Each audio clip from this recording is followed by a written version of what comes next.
Bismillahirrahmanirrahim. Assalamualaikum warahmatullahi wabarakatuh. Dan salam sejahtera bagi kita semua. Perkenalkan, nama saya Muhammad Ihsan S, Stambuk 093 2020 0026, kelompok 3B, kelas C1, program studi teknik pertambangan, Fakultas Teknologi Industri Universitas Muslim Indonesia. Pada hari ini, saya akan mempresentasikan tentang praktikum fisika dasar. Praktikum fisika dasar ini terdiri dari 6 percobaan. Dan salah satunya yang akan saya jelaskan yaitu mengenai viskositas fluida. Praktikum kali ini bertujuan untuk mengukur viskositas secara manual menggunakan viskometer bola jatuh.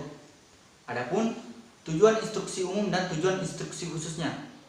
Tujuan instruksi umumnya ada 2. Yang pertama, mahasiswa dapat memahami konsep fisika atau mekanika mengenai suatu kekentalan.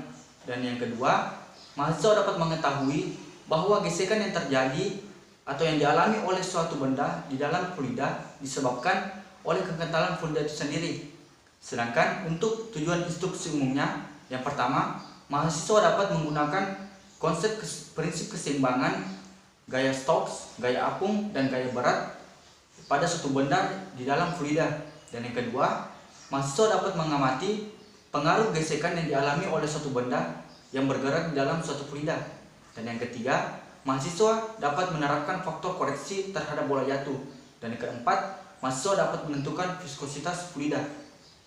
Adapun prinsip kerja yang dilakukan pada percobaan ini adalah menggelindingkan bola ke dalam tabung yang telah berisi fluida. Perlu diketahui, viskositas adalah ukuran kekentalan suatu fluida yang disebabkan oleh gesekan-gesekan molekul yang menyusun suatu fluida. Adapun faktor-faktor yang mempengaruhi viskositas, yang pertama, luas penampang, yang kedua, fluida yang digunakan, yang ketiga, objek yang digunakan, dan yang keempat, temperatur. Adapun hukum yang berlaku di dalam viskositas fluida ini adalah hukum Stokes. Hukum Stokes berbunyi, apabila sebuah bola bergerak dalam suatu fluida yang diam, maka bola tersebut akan terjadi gaya gesek dalam bentuk gesekan yang arahnya berlawanan arah dengan gerak bola tersebut. Syarat-syarat berlakunya hukum Stokes, yang pertama, tempat fluida tidak terbatas. Yang kedua, tidak ada turbulensi dalam fluida. Dan yang ketiga, kecepatan tidak besar sehingga aliran masih linear. Selanjutnya, alat dan bahan yang akan digunakan pada percobaan ini. Yang pertama, tabung gelas yang telah berisi fluida. Yang kedua, bola-bola kecil berupa kelereng. Yang ketiga, hidrometer. Yang keempat, jangka sorong. Yang kelima, mikrometer skrup. Yang keenam, termometer. Yang ketujuh, rolmeter. Yang kedelapan, stopwatch. Yang kesembilan, neraca analisis. Dan yang ke-10, labu ukur.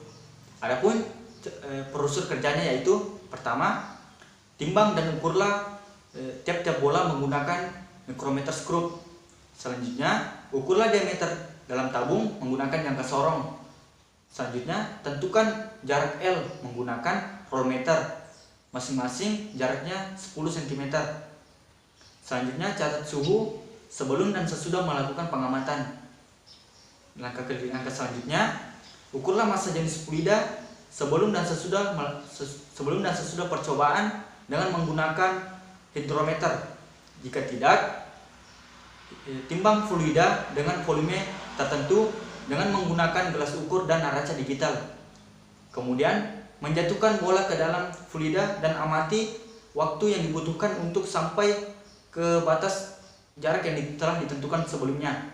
Prosedur ini diulangi beberapa kali sampai mendapatkan nilai modus di dalam setiap datanya. Selanjutnya, ulangi prosedur ke-6 dengan bola yang lain.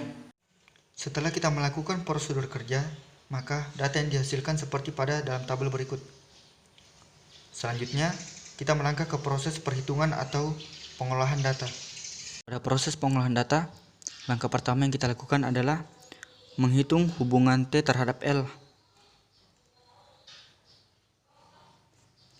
Dan rumus yang digunakan adalah Tn sama dengan T1 tambah T2 tambah T3 dibagi dengan N, di mana N di sini adalah jumlah data.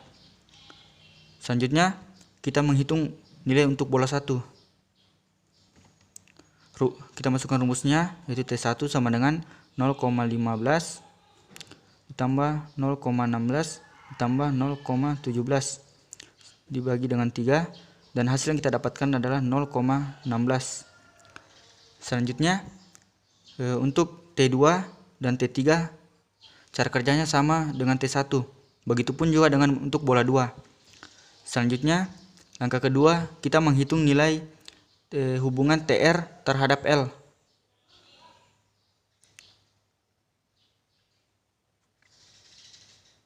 Dan rumus yang digunakan adalah R sama dengan D per 2. Kita masukkan rumus untuk bola pertama,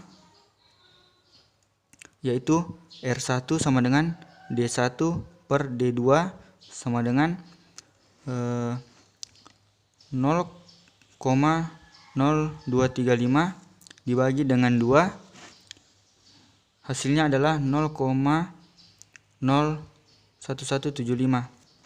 Begitupun juga dengan R2 dan R3. Di R2 kita mendapat hasil 0,01265. Di R3 kita mendapatkan hasil 0,01205. Setelah kita mendapatkan nilainya semua, maka kita mencari nilai rata-ratanya, yaitu R sama dengan R1 ditambah R2 ditambah R3 dibagi dengan 3. Kita masukkan angkanya, 0,01175 ditambah dengan 0,01265 ditambah dengan 0,01205 dibagi dengan 3, dan angka yang didapatkan adalah 0,01215. Begitupun juga perhitungan pada bola 2. Selanjutnya kita masuk ke perhitungan ketiga, yaitu menghitung massa jenis bola dan massa jenis fluida.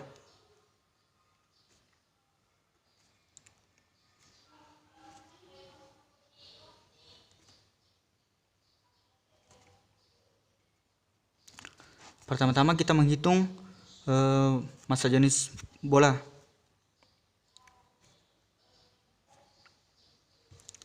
Pada bola pertama, kita masukkan rumusnya, itu adalah PB sama dengan M per DF atau M per 4 per 3 PR pangkat 3. Kita masukkan angkanya,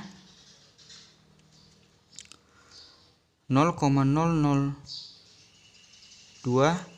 per 4 per 3 dikali 3,14 dikali dengan 0,01215 pangkat 3. Maka hasil yang didapatkan adalah 266,38. Begitupun juga untuk bola 2. Selanjutnya kita masuk ke hitungan massa jenis fluida.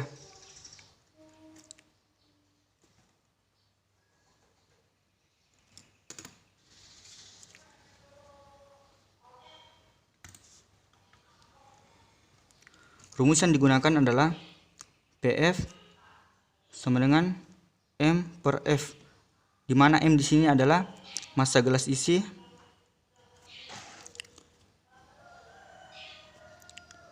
dikurang dengan massa gelas kosong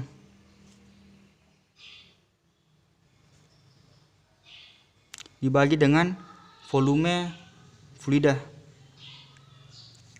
Kita masukkan angkanya, 0,167 dikurang 0,124 dibagi dengan 0,05, maka hasil yang didapatkan adalah 0,86 kg per meter pangkat 3.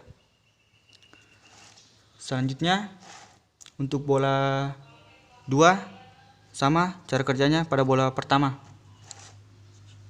Selanjutnya kita langkah keempat, kita menentukan nilai viskositas Pi dari data yang diperoleh. Untuk bola pertama kita masukkan rumusnya, yaitu Pi 1 sama dengan 2 dikali gravitasi dikali TR pangkat 2 dalam kurung PB dikurang PF. Kita masukkan angkanya, 2 dikali 9,81 dikali 0,16 dikali dalam kurung 0,01175 pangkat 2 dikali dalam kurung 266,38 dikurang 0,86 dibagi dengan 9 dikali 0,1, maka hasil yang didapatkan adalah 0,1277 kg per ms. Begitupun juga untuk Pi2 dan Pi3. Dari isi persentase yang sebelumnya tadi dapat disimpulkan bahwa semakin besar massa bola yang dijatuhkan ke dalam fluida, maka semakin besar pula kecepatan bola tersebut jatuh ke dalam fluida. Adapun ayat yang bersangkutan terdapat pada Quran surah Al-Baqarah ayat 164 yang berbunyi, sesungguhnya dalam penciptaan langit dan bumi, bergantinya siang dan malam, bahtera yang berlayar di atas laut membawa apa yang berguna bagi manusia, dan apa yang Allah turunkan dari langit berupa air, lalu dengan air itu ia hidupkan kembali bumi sesudah mati. Dan ia sebarkan di bumi berbagai macam jenis hewan, dan pengisaran angin dan awan yang dikendalikan di antara langit dan bumi. Sesungguhnya ada tanda-tanda kebesaran dan keesaan Allah Subhanahu wa Ta'ala bagi kaum yang memikirkan. Demikian isi presentasi saya kali ini. Semoga apa yang saya sampaikan dapat bermanfaat bagi kita semua. Jika ada kekurangan, mohon dimaafkan, karena kesempurnaan hanya benar-benar milik Allah Subhanahu wa Ta'ala. Akhirul kalam, subhanaka wa bihamdika, asyhadu an la ilaha illa anta astaghfiruka wa atubu ilaik. Wassalamualaikum warahmatullahi wabarakatuh.